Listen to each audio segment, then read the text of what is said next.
Chapter 1 of Happy Homes and the Hearts That Make Them, by Samuel Smiles. This recording is in the public domain. John Greenman. Chapter 1. The Art of Living, or Making the Most of Life. Every one is the son of his own work. Cervantes. The art of living deserves a place among the fine arts. Like literature, it may be ranked with the humanities. It is the art of turning the means of living to the best account, of making the best of everything. It is the art of extracting from life its highest enjoyment, and through it of reaching its highest results.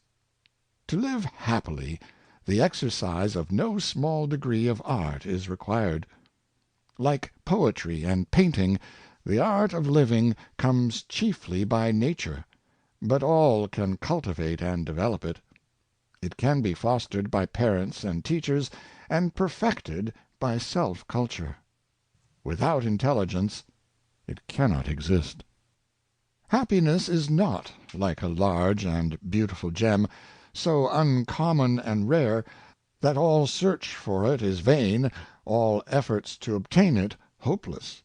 But it consists of a series of smaller and commoner gems, grouped and set together, forming a pleasing and graceful whole. Happiness consists in the enjoyment of little pleasures scattered along the common path of life, which in the eager search for some great and exciting joy we are apt to overlook. It finds delight in the performance of common duties, faithfully and honorably fulfilled. The art of living is abundantly exemplified in actual life. Take two men of equal means, one of whom knows the art of living and the other not.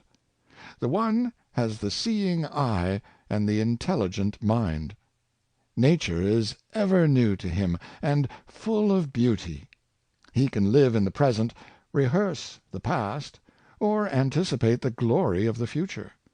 With him life has a deep meaning, and requires the performance of duties which are satisfactory to his conscience, and are therefore pleasurable. He improves himself, acts upon his age, helps to elevate the depressed classes, and is active in every good work. His hand is never tired, his mind is never weary. He goes through life joyfully, helping others to its enjoyment. Intelligence, ever expanding, gives him every day fresh insight into men and things. He lays down his life full of honor and blessing, and his greatest monument is the good deeds he has done, and the beneficent example he has set before his fellow creatures. The other has comparatively little pleasure in life. He has scarcely reached manhood ere he has exhausted his enjoyments. Money has done everything that it could for him, yet he feels life to be vacant and cheerless.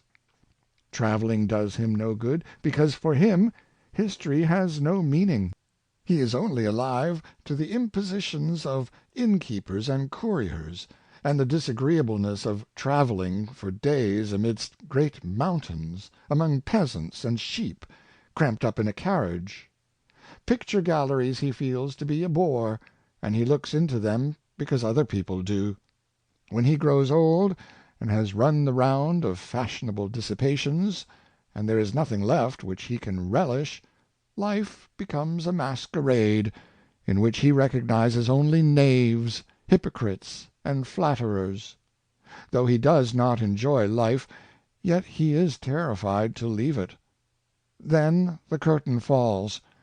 With all his wealth, life has been to him a failure, for he has not known the art of living, without which life cannot be enjoyed. It is not wealth that gives the true zest to life, but reflection, appreciation, taste, culture. Above all, the seeing eye and the feeling heart are indispensable. With these the humblest lot may be made blessed.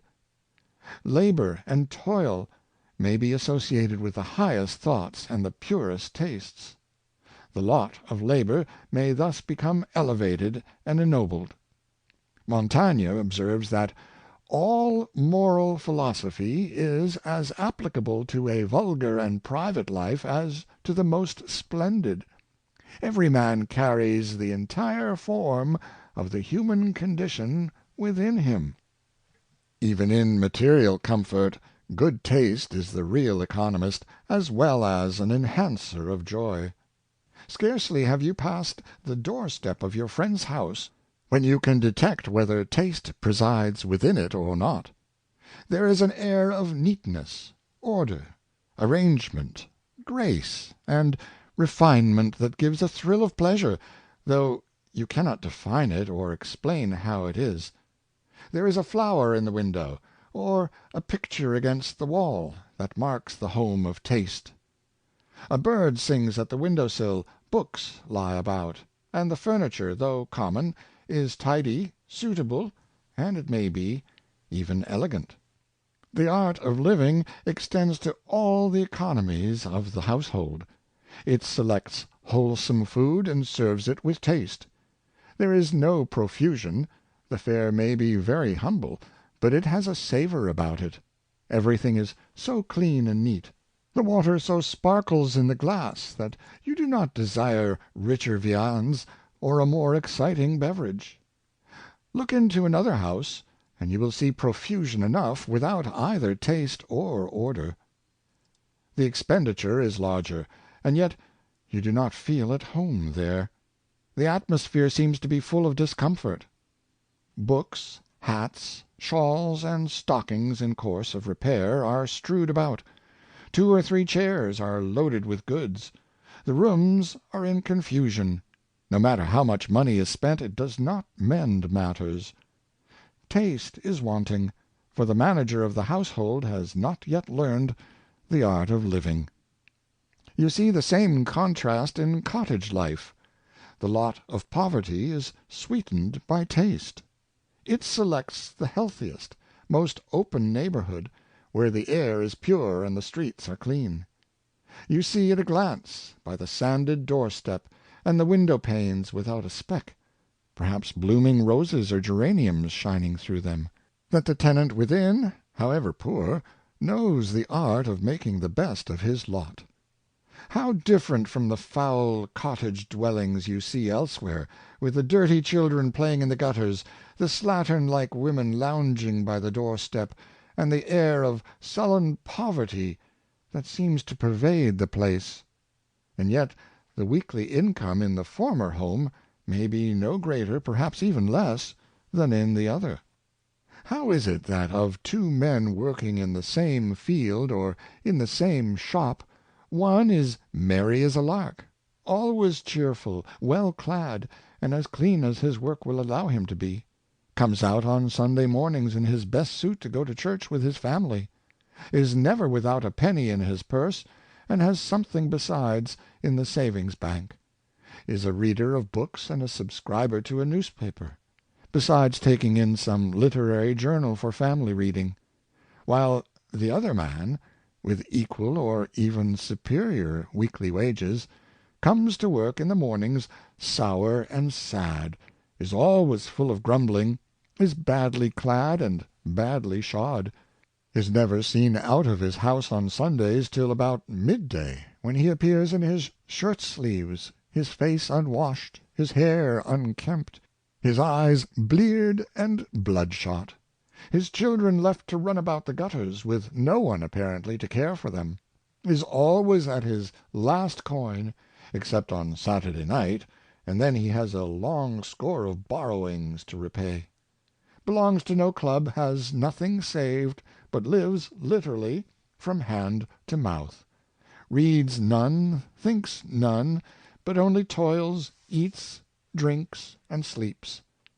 Why is it that there is so remarkable a difference between these 2 men?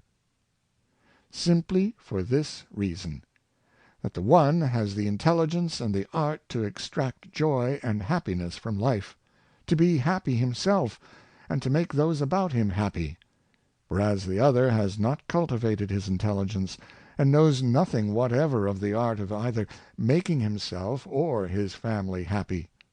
With the one, life is a scene of loving, helping, and sympathizing; of carefulness, forethought, and calculation; of reflection, action, and duty.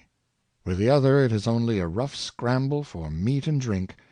Duty is not thought of, reflection is banished, prudent forethought is never for a moment entertained. But look to the result. The former is respected by his fellow workmen, and beloved by his family. He is an example of well-being and well-doing to all who are within reach of his influence; whereas the other is as unreflective and miserable as nature will allow him to be. He is shunned by good men. His family are afraid at the sound of his footsteps; his wife perhaps trembling at his approach. He dies without having any regrets behind him, except, it may be, on the part of his family, who are left to be maintained by the charity of the public, or by the pittance doled out by friends and relatives.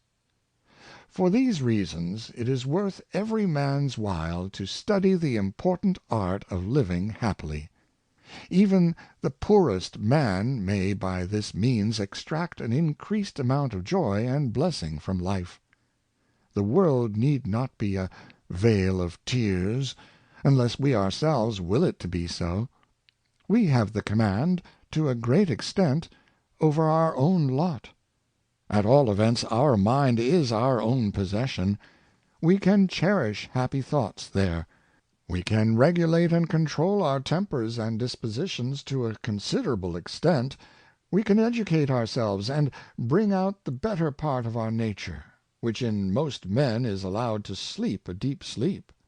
We can read good books, cherish pure thoughts, and lead lives of peace, temperance, and virtue, so as to secure the respect of good men, and transmit the blessing of a faithful example to our successors. The art of living is best exhibited in the home. The first condition of a happy home, where good influences prevail over bad ones, is comfort. Where there are carking cares, carelessness, untidiness, slovenliness, and dirt, there can be little comfort either for man or woman.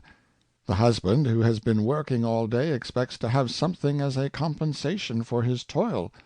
The least that his wife can do for him is to make his house snug, clean, and tidy against his homecoming at eve. That is the truest economy, the best housekeeping, the worthiest domestic management, which makes the home so pleasant and agreeable that a man feels, when approaching it, that he is about to enter a sanctuary, and that when there is no alehouse attraction that can draw him away from it.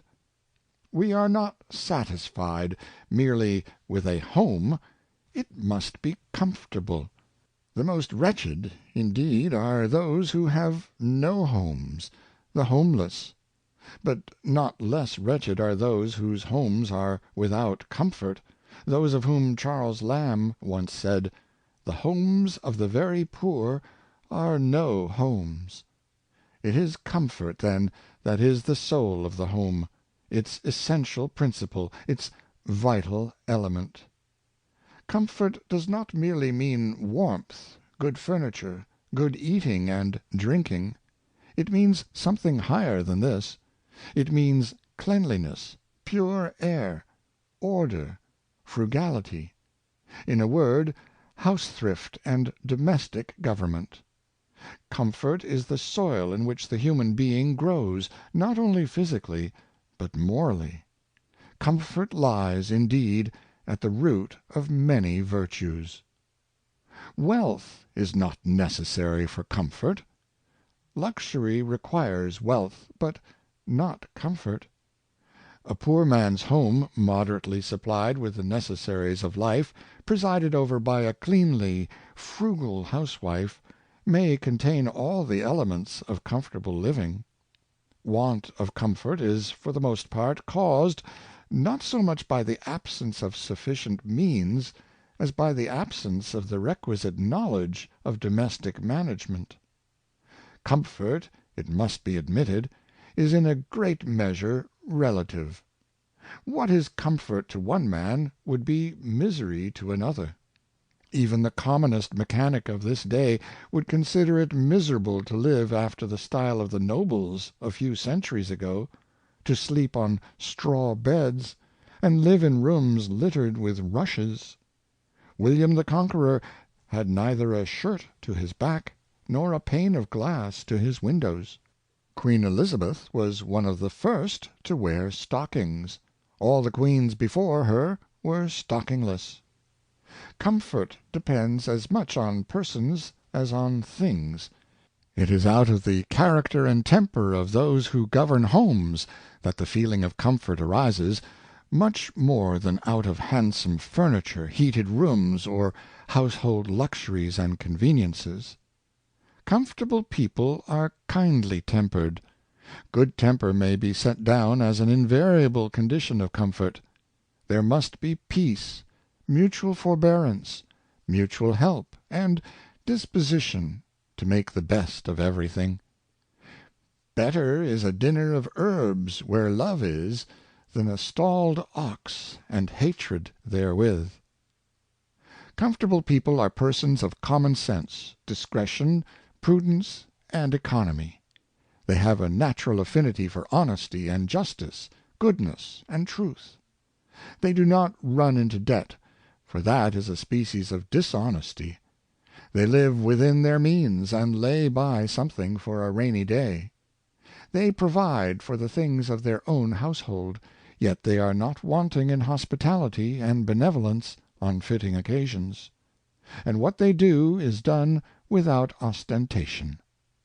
Comfortable people do everything in order. They are systematic, steady, sober, industrious. They dress comfortably. They adapt themselves to the season, neither shivering in winter nor perspiring in summer. They do not toil after a fashionable appearance. They spend more on warm stockings than on gold rings, and prefer healthy, good bedding to gaudy window curtains. The organization of the home depends, for the most part, upon woman. She is necessarily the manager of every family and household. How much, therefore, must depend upon her intelligent co-operation. Man's life revolves round woman. She is the sun of his social system. She is the queen of domestic life. The comfort of every home mainly depends upon her character, her temper, her power of organization, and her business management. A man may be economical, but unless there be economy at home, his frugality will be comparatively useless. A man cannot thrive, the proverb says, unless his wife let him. House thrift is homely, but beneficent. Though unseen of the world, it makes many people happy. It works upon individuals, and by elevating them, it elevates society itself. It is, in fact, a recipe of infallible efficacy for conferring the greatest possible happiness upon the greatest possible number. Without it, legislation, benevolence, and philanthropy are mere palliatives, sometimes worse than useless, because they hold out hopes which are for the most part disappointed. How happy does a man go forth to his labor or his business, and how doubly happy does he return from it, when he knows that his means are carefully husbanded and wisely applied by a judicious and well-managing wife. Such a woman is not only a power in her own house, but her example goes forth among her neighbors, and she stands before them as a model and a pattern. The habits of her children are formed after her habits. Her actual life becomes the model after which they unconsciously mold themselves. For example always speaks more eloquently than words. It is instruction in action, wisdom at work. First among woman's qualities is the intelligent use of her hands and fingers. Every one knows how useful, how indispensable to the comfort of a household is the tidy, managing, handy woman. Pestalozzi, with his usual sagacity, has observed that half the education of a woman comes through her fingers. There are wisdom and virtue at her finger ends. But intellect must also accompany thrift. They must go hand in hand. A woman must not only be clever with her fingers, but possessed of the power of organizing household work. Accordingly, to manage a household efficiently, there must be method. Without this, work cannot be got through satisfactorily, either in offices, workshops, or households. By arranging work properly, by doing everything at the right time, with a view to the economy of labor, a large amount of business can be accomplished. Muddle flies before method, and confusion disappears. There is also a method in spending, in laying out money, which is as valuable to the housewife as method is in accomplishing her work. Money slips through the fingers of some people like quicksilver. We have already seen that many men are spendthrifts, but many women are the same. At least they do not know how to expend their husband's earnings to the best advantage. You observe things very much out of place: frills and ruffles and ill-darned stockings, fine bonnets and clouted shoes, silk gowns and dirty petticoats, while the husband goes about ragged and torn, with scarcely a clean thing about him. Industry is, of course, essential. This is the soul of business. But without method, industry will be less productive. Industry may sometimes look like confusion, but the methodical and industrious woman gets through her work in a quiet, steady style, without fuss, or noise, or dust clouds. Prudence is another important household qualification. Prudence comes from cultivated judgment. It means practical wisdom. It has reference to fitness, to propriety. It judges of the right thing to be done, and of the right way of doing it. It calculates the means, order, time, and method of doing. Prudence learns much from experience, quickened by knowledge. Punctuality is another eminently household qualification. How many grumblings would be avoided in domestic life by a little more attention being paid to this virtue! Late breakfasts and late dinners, too late for church and market, cleanings out of time, and washings protracted till midnight, bills put off with a call again tomorrow, engagements and promises unfulfilled — what a host of little nuisances spring to mind at thought of the unpunctual housewife! The unpunctual woman, like the unpunctual man, becomes disliked, because she consumes our time, interferes with our plans, causes uneasy feelings, and virtually tells us that we are not of sufficient importance to cause her to be more punctual. To the business man, time is money, and to the business woman it is more. It is peace, comfort, and domestic prosperity. Perseverance is another good household habit. Lay down a good plan, and adhere to it. Do not be turned from it without a sufficient reason. Follow it diligently and faithfully, and it will yield fruits in good season. If the plan be a prudent one, based on practical wisdom, all things will gravitate toward it, and a mutual dependence will gradually be established among all the parts of the domestic system. We might furnish numerous practical illustrations of the truth of these remarks, but our space will not permit, and we must leave the reader to supply them from his or her own experience. There are many other illustrations which might be adduced of the art of making life happy. The management of the temper is an art full of beneficent results. By kindness, cheerfulness, and forbearance, we can be happy almost at will, and at the same time spread happiness about us on every side. We can encourage happy thoughts in ourselves and others. We can be sober in habit. What can a wife and her children think of an intemperate husband and father? We can be sober in language, and shun cursing and swearing, the most useless, unmeaning, and brutal of vulgarities. Nothing can be so silly and unmeaning, not to say shocking, repulsive, and sinful, as the oaths so common in the mouths of vulgar swearers. They are profanations without purpose, impiety without provocation, blasphemy without excuse.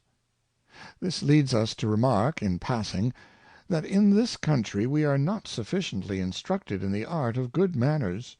We are rather gruff and sometimes unapproachable. Manners do not make the man, as the proverb alleges, but manners make the man much more agreeable. A man may be noble in his heart, true in his dealings, virtuous in his conduct, and yet unmannerly. Suavity of disposition and gentleness of manners give the finish to the true gentleman. By good manners we do not mean etiquette. This is only a conventional set of rules adopted by what is called good society, and many of the rules of etiquette are of the essence of rudeness. Etiquette does not permit genteel people to recognize in the streets a man with a shabby coat, though he be their brother. Etiquette is a liar in its "not at home," ordered to be told by servants to callers at inconvenient seasons. Good manners include many requisites, but they chiefly consist in politeness, courtesy, and kindness. They cannot be taught by rule, but they may be taught by example. It has been said that politeness is the art of showing men, by external signs, the internal regard we have for them. But a man may be perfectly polite to another without necessarily having any regard for him. Good manners are neither more nor less than beautiful behavior. It has been well said that a beautiful form is better than a beautiful face, and a beautiful behavior is better than a beautiful form. It gives a higher pleasure than statues or pictures. It is the finest of the fine arts. Manner is the ornament of action. Indeed, a good action without a good manner of doing it is stripped of half its value. A poor fellow gets into difficulties and solicits help of a friend. He obtains it, but it is with a "There, take that, but I don't like lending." The help is given with a kind of kick, and is scarcely accepted as a favor. The manner of the giving long rankles in the mind of the acceptor. Thus good manners mean kind manners, benevolence being the preponderating element in all kinds of pleasant intercourse between human beings. A story is told of a poor soldier having one day called at the shop of a hairdresser who was busy with his customers, and asked relief, stating that he had stayed beyond his leave of absence, and unless he could get a lift on the coach, fatigue and severe punishment awaited him. The hairdresser listened to his story respectfully, and gave him a guinea. "God bless you, sir!" exclaimed the soldier, astonished at the amount. "How can I repay you? I have nothing in the world but this," pulling out a dirty piece of paper from his pocket. "It is a recipe for making blacking, and it is the best that was ever seen. Many a half-guinea I have had for it from the officers, and many bottles I have sold. May you be able to get something for it to repay you for your kindness to the poor soldier." Oddly enough, that dirty piece of paper proved worth $500,000 of money to the hairdresser. It was no less than the recipe for the famous Day and Martin's blacking, the hairdresser being the late wealthy Mr. Day, whose manufactory is one of the nobilities of the metropolis. Good manners have been supposed to be a peculiar mark of gentility, and that the individual exhibiting them has been born in some upper class of society. But the poorest classes may exhibit good manners toward each other as well as the richest. One may be polite and kind toward others without a penny in the purse. Politeness goes very far, yet it costs nothing. It is the cheapest of commodities. But we want to be taught good manners as well as other things. Some happy natures are to the manner born, but the bulk of men need to be taught manners, and this can only be efficiently done in youth. We have said that working men might study good manners with advantage. Why should they not respect themselves and each other? It is by their demeanor toward each other, in other words, by their manners, that self-respect and mutual respect are indicated. We have been struck by the habitual politeness of even the poorest classes on the Continent. The workman lifts his cap and respectfully salutes his fellow workmen in passing. There is no sacrifice of manliness in this, but rather grace and dignity. The working man, in respecting his fellow, respects himself and his order. There is kindness in the act of recognition, as well as in the manner in which it is denoted. We might learn much from the French people in this matter. They are not only polite to each other, but they have a great respect for property. Some may be disposed to doubt this, after the recent destruction of buildings in Paris, but the Communists must be regarded as altogether exceptional people, and to understand the French character we must look to the body of the population scattered throughout France. There we find property much more respected by the people than among ourselves. Even the beggar respects the fruit by the roadside, although there is nobody to protect it. The reason of this is that France is a nation of small proprietors, that property is much more generally diffused and exposed, and parents of even the lowest class educate their children in carefulness of and fidelity to the property of others.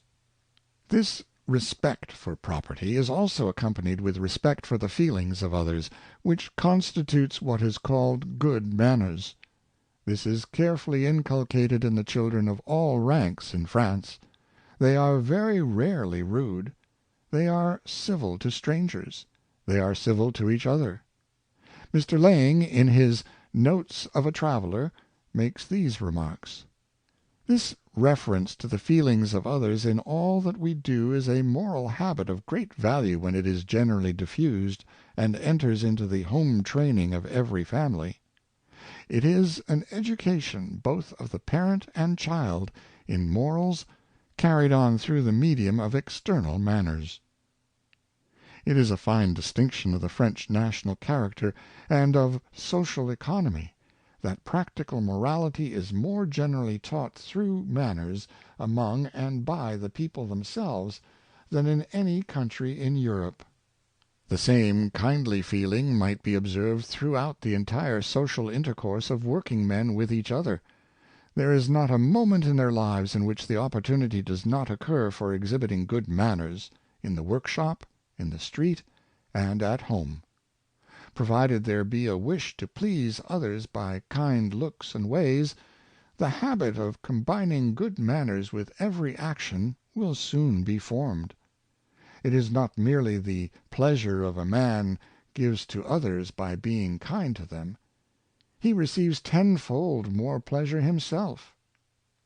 The man who gets up and offers his chair to a woman, or to an old man, trivial though the act may seem, is rewarded by his own heart, and a thrill of pleasure runs through him the moment he has performed the kindness. Work people need to practice good manners toward each other the more, because they are under the necessity of constantly living with each other and among each other. They are in constant contact with their fellow workmen, whereas the richer classes need not mix with men unless they choose, and then they can select whom they like. The working man's happiness depends much more upon the kind looks, words, and acts of those immediately about him than the rich man's does. It is so in the workshop, and it is the same at home. There the workman cannot retire into his study, but must sit among his family, by the side of his wife, with his children about him; and he must either live kindly with them, performing kind and obliging acts toward his family, or he must see, suffer, and endure the intolerable misery of reciprocal unkindness. Admitted that there are difficulties in the way of working men cultivating the art of good manners, that their circumstances are often very limited, and their position unfavorable, yet no man is so poor but that he can be civil and kind if he choose; and to be civil and kind is the very essence of good manners. Even in the most adverse circumstances, a man may try to do his best. If he speak and act courteously and kindly to all, the result will be so satisfactory, so self-rewarding, that he cannot but be stimulated to persevere in the same course. He will diffuse pleasure about him in the home, make friends of his work-fellows, and be regarded with increased kindness and respect by every right-minded employer. The civil workman will exercise increased power among his class, and gradually induce them to imitate him by his persistent steadiness, civility, and kindness. Thus Benjamin Franklin, when a workman, reformed the habits of an entire workshop. Then, besides the general pleasure arising from the exercise of good manners, there is a great deal of healthful and innocent pleasure to be derived from amusements of various kinds. One cannot be always working, eating, and sleeping. There must be time for relaxation, time for mental pleasures, time for bodily exercise. There is a profound meaning in the word amusement, much more than most people are disposed to admit. In fact, amusement is an important part of education. It is a mistake to suppose that the boy or the man who plays at some outdoor game is wasting his time. Amusement of any kind is not wasting time, but economizing life. Relax and exercise frequently, if you would enjoy good health. If you do not relax, and take no exercise, the results will soon appear in bodily ailments which always accompany sedentary occupations. "The students," says Lord Derby, "who think they have not time for bodily exercise will, sooner or later, find time for illness." There are people in the world who would, if they had the power, hang the heavens about with crape, throw a shroud over the beautiful and life-giving bosom of the planet, pick the bright stars from the sky, veil the sun with clouds, pluck the silver moon from her place in the firmament, shut up our gardens and fields, and all the flowers with which they are bedecked, and doom the world to an atmosphere of gloom and cheerlessness. There is no reason or morality in this, and there is still less religion. Temperance reformers have not sufficiently considered how much the drinking habits of the country are the consequences of gross tastes, and of the too limited opportunities which exist in this country for obtaining access to amusements of an innocent and improving tendency. The workman's tastes have been allowed to remain uncultivated. Present wants engross his thoughts. The gratification of his appetites is his highest pleasure, and when he relaxes, it is to indulge immoderately in beer or whiskey. The Germans were at one time the drunkenest of nations. They are now among the soberest. "As drunken as a German boor" was a common proverb. How have they been weaned from drink? Principally by education and music. Music has a most humanizing effect. The cultivation of the art has a most favorable influence upon public morals. It furnishes a source of pleasure in every family. It gives home a new attraction. It makes social intercourse more cheerful. Father Mathew followed up his temperance movement by a singing movement. He promoted the establishment of musical clubs all over Ireland, for he felt that, as he had taken the people's whiskey from them, he must give them some wholesome stimulus in its stead. He gave them music. Singing classes were established to refine the taste, soften the manners, and humanize the mass of the Irish people. But we fear that the example set by Father Matthew has already been forgotten.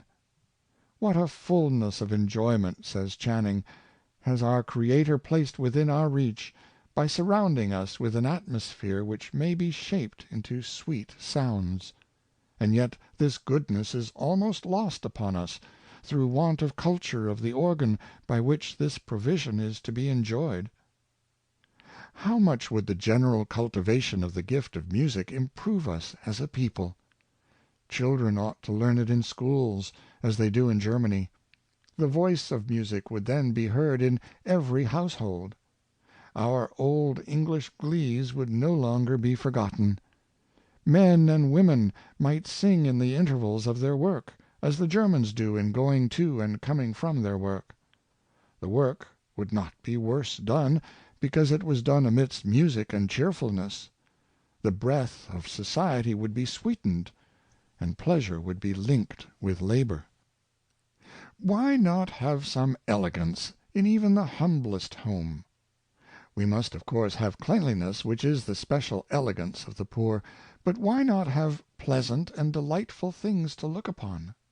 There is no reason why the humbler classes should not surround themselves with the evidences of beauty and comfort in all their shapes, and thus do homage alike to the gifts of God and the labors of man. The taste for the beautiful is one of the best and most useful endowments. It is one of the handmaids of civilization. Beauty and elegance do not necessarily belong to the homes of the rich. They are, or ought to be, all-pervading. Beauty in all things, in nature, in art, in science, in literature, in social and domestic life. How beautiful, and yet how cheap, are flowers! Not exotics, but what are called common flowers. A rose, for instance, is among the most beautiful of the smiles of nature. "The laughing flowers," exclaims the poet. But there is more than gaiety in blooming flowers, though it takes a wise man to see the beauty, the love, and the adaptation of which they are full. What should we think of one who had invented flowers? Supposing that before him flowers were unknown, would he not be regarded as the opener up of a paradise of new delight? Should we not hail the inventor as a genius, as a god? And yet these lovely offsprings of the earth have been speaking to man from the first dawn of his existence until now, telling him of the goodness and wisdom of the creative power, which bid the earth bring forth not only that which was useful as food, but also flowers, the bright consummate flowers to clothe it in beauty and joy. Bring one of the commonest field flowers into a room, place it on a table or chimney-piece, and you seem to have brought a ray of sunshine into the place. There is a cheerfulness about flowers. What a delight they are to the drooping invalid! They are a sweet enjoyment, coming as messengers from the country, and seeming to say, "Come and see where we grow, and let your heart be glad in our presence." Have a flower in the room, by all means. It will cost only a trifle if your ambition is moderate, and the gratification it gives will be beyond price. If you can have a flower for your window, so much the better. What can be more delicious than the sun's light streaming through flowers, through the midst of crimson fuchsias or scarlet geraniums? To look out into the light through flowers, is not that poetry? And to break the force of the sunbeams by the tender resistance of green leaves?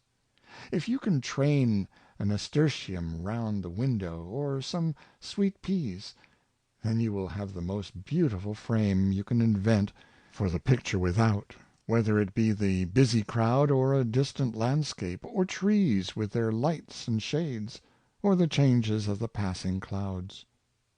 Any one may thus look through flowers for the price of an old song. And what pure taste and refinement does it not indicate on the part of the cultivator? A flower in the window sweetens the air, makes the room look graceful, gives the sun's light a new charm, rejoices the eye, and links nature with beauty. The flower is a companion that will never say a cross thing to any one, but will always look beautiful and smiling. Do not despise it because it is cheap, and because everybody may have the luxury as well as yourself. Common things are cheap, but common things are invariably the most valuable. Could we only have fresh air or sunshine by purchase, what luxuries they would be considered! But they are free to all, and we think little of their blessings. There is indeed much in nature that we do not yet half enjoy, because we shut our avenues of sensation and feeling. We are satisfied with the matter of fact, and look not for the spirit of fact which is above it. If we opened our minds to enjoyment, we might find tranquil pleasures spread about us on every side. We might live with the angels that visit us on every sunbeam, and sit with the fairies who wait on every flower. We want more loving knowledge to enable us to enjoy life, and we require to cultivate the art of making the most of the common means and appliances of enjoyment which lie about us on every side. A snug and clean home, no matter how tiny it be, so that it be wholesome. Windows into which the sun can shine cheerily. A few good books. And who need be without a few good books in these days of universal cheapness? No duns at the door, and the cupboard well supplied, and with flowers in your room. There is none so poor as not to have about him these elements of pleasure. But why not, besides the beauty of nature, have a taste for the beauty of art? Why not hang up a picture in the room? Ingenious methods have been discovered, some of them quite recently, for almost infinitely multiplying works of art, by means of wood engravings, lithographs, photographs, and autotypes, which render it possible for every person to furnish his rooms with beautiful pictures. Skill and science have thus brought art within reach of the poorest. Any picture, print, or engraving that represents a noble thought, that depicts a heroic act, or that brings a bit of nature from the fields or the streets into our room, is a teacher, a means of education, and a help to self-culture. It serves to make the home more pleasant and attractive. It sweetens domestic life, and sheds a grace and beauty about it. It draws the gazer away from mere consideration of self, and increases his store of delightful association with the world without as well as with the world within. The portrait of a great man, for instance, helps us to read his life. It invests him with a personal interest.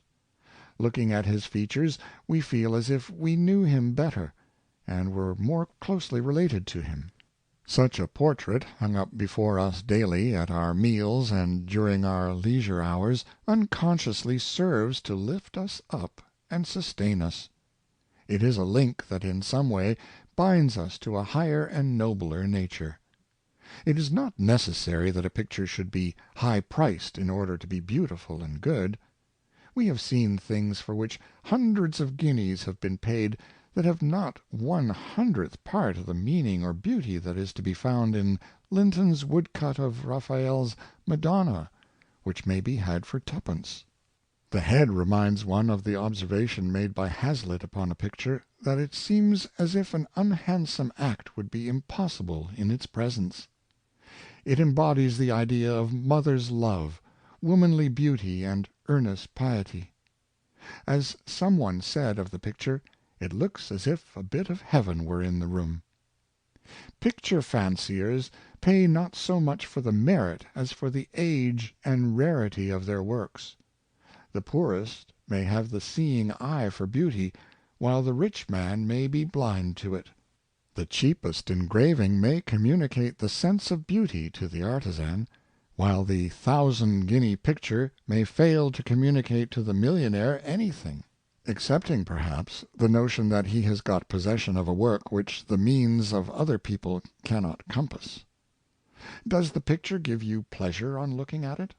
That is one good test of its worth. You may grow tired of it. Your taste may outgrow it and demand something better, just as the reader may grow out of Montgomery's poetry into Milton's. Then you will take down the daub, and put up a picture with a higher idea in its place. There may thus be a steady progress of art made upon the room walls. If the picture can be put in frames, so much the better, but if they cannot, no matter. Up with them. We know that Owen Jones says it is not good taste to hang prints upon walls. He would merely hang room papers there.